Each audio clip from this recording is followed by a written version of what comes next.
questioning war and why we go to war. We also need to talk about what remembrance can be and should be, and that's an opportunity to reject the current idea that when we talk about conflicts, we narrow it to our own dead.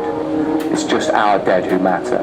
We need to talk about all the victims of war, particularly in modern wars when the majority of victims are civilians. If you look at Iraq and Afghanistan and Libya and places like this, the vast majority of victims aren't military personnel. They're innocent people who are caught up in these wars which have been imposed on them.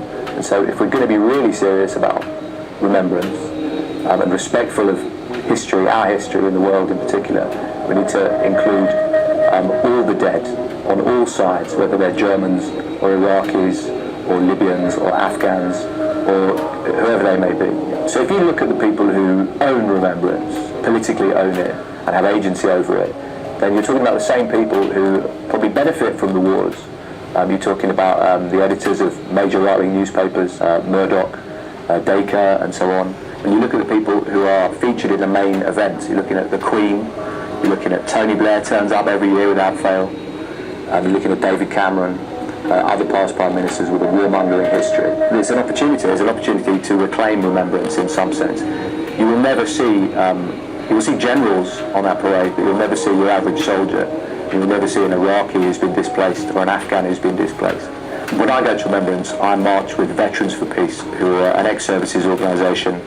We have members who were there on D-Day, and we have people who were in Afghanistan, Iraq and Libya.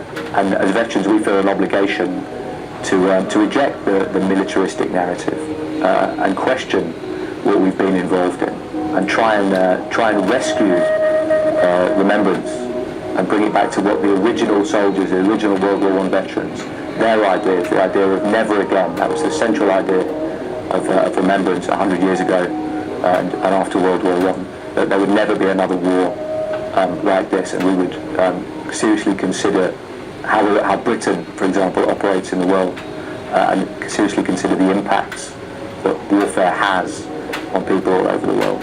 So if you want to remember this Armistice Day, remember never again.